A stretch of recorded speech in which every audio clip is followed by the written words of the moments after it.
Hello everyone, welcome to my first vlog, welcome to my channel also.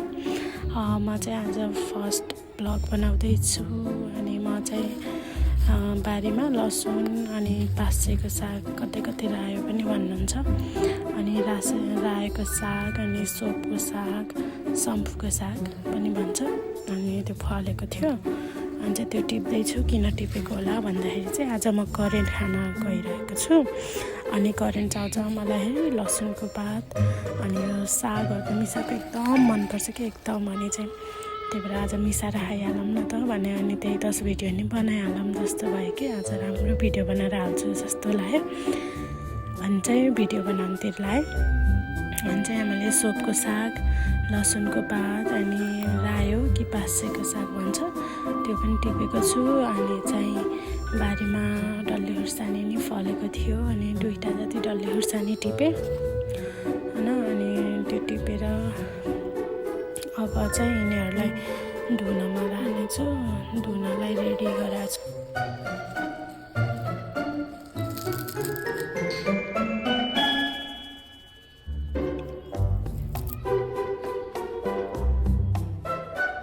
हाम्रो सागहरू चाहिँ धोएर रेडी भएर आएको छ साग खुर्सानी हैन। अब चाहिँ मलाई चाहिँ सधैँ यो लसुन र प्याज किन काटेको होला भन्ने कन्फ्युजन होला है। मलाई चाहिँ करेन्टमा एउटा प्याज अनि चाहिँ 2-3टा लसुनको दाना जहिले पनि काटेर राख्छु क्या। यस्तो स्पेसल टेस्ट आउँछ त्यसले अर्कै मिठो टेस्ट दिन्छ क्या। अनि चाहिँ अनि डल्ले खुर्सानी लगेको 2टा सबै यहाँ चप गरिरहेको छु। चप गरेर अनि फाइन नै हल्का डाइस चप गर्छु अनि चप गरेर चाहिँ म चाउचाउमा माथिबाट हालिदिन्छु। चाउचाउ हल्का उम्लेपछि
अब यहाँ चाहिँ हाम्रो पुरै चपिङ गरेर सकिसकेको छ अनि चाहिँ अब म चपिङ पनि रेडी भइसक्यो। अब म चाहिँ चाउचाउ उमाल्नेतिर तयार गर्दैछु है।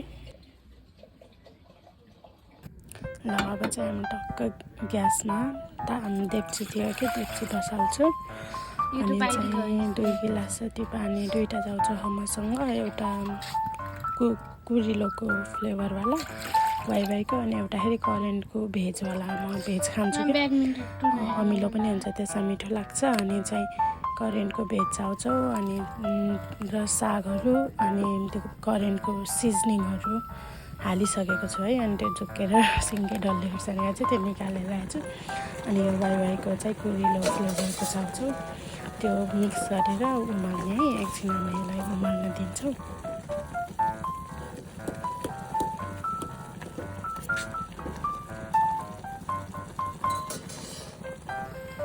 अब यो चाहिँ उम्लेपछि चाहिँ हामी टक्क यसमा लसुन प्याज अघि काटेको हालिसकेको छु अनि यसलाई एकचोटि चलाएर छोडिदिने होइन। अब यसको पानी अलि नसुक्दासम्म र चाउचाउ राम्रोसित नपाक्दासम्म यसलाई यत्तिकै बोइल हुन दिने। अब यहाँ चाहिँ हाम्रो पानी सुकिसकेको छ चाउचाउको ठिक्क भएमा चाहिँ धेरै सुक्खा नै मन पर्दैन ग्रेभी पनि आफ्नो झोलवाला पनि मन पर्दैन ग्रेभी खाले मनपर्छ अनि ग्रेभी बनाएको छु। ग्रेभी टाइपको यसको थिकनेस भइसकेको छ। अब हामी चाहिँ स्टभ अफ गर्छौँ अनि स्टभ अफ गरेर हामी यसलाई थालमा ट्रान्सफर गर्छौँ। ल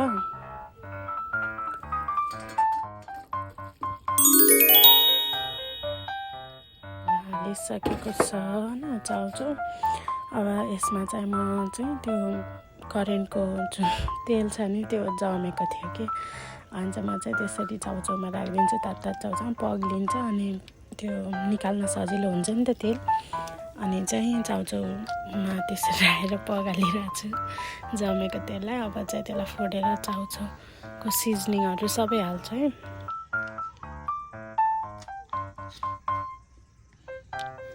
अनि यहाँ चाहिँ चाउचाउको त्यो करेन्टको तेल छ नि ओइल अनि त्यो हालिसकेछु।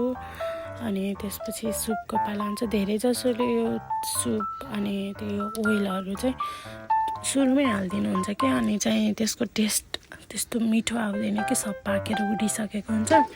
त्यही म चाहिँ तेल सुप सबै सिजनिङहरू लास्टमा हाल्छु। त्यो काँचो भेजिटेबल्सहरू मतलब ड्राई भेजिटेबल्सहरू चाहिँ पहिला हाल्छु, त्यो उम्लिन पऱ्यो नि त। अनि त्यसको टेस्ट पनि त आउनु पऱ्यो। अनि यो पछि सिजनिङहरू पछि हाल्छु। अहिले चाहिँ करेन्टको सुप हालिरहेको छु। अनि त्यसपछि चाहिँ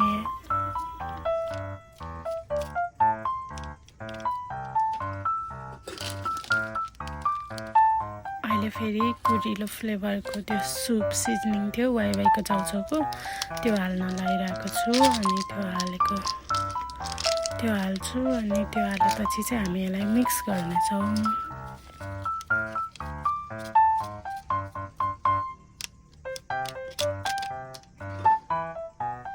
अनि एक्लैले भिडियो गराउँदा कता कता हल्लिरहेको भिडियो पनि है। अनि चाहिँ यहाँ चाहिँ म चाउचाउ र त्यो सुपहरू सब मिक्स गरिरहेको छु। अनि यो सब मिक्स भएपछि हाम्रो रेडी हुन्छ है, चाउचाउ रेडी हुन्छ। मलाई धेरै भेजिज भएको मनपर्छ, हेर्नु होला कति धेरै भेजिजहरू छ मेरो चाउचाउमा थुप्रै। अनि चाहिँ अहिले चाहिँ यो भोइस ओभर गर्दा गर्दै मेरो मुखभरि पानी आइसकेको छ। फेरि करेन्टको क्रेभिङ हुन लागिसकेको छ होइन।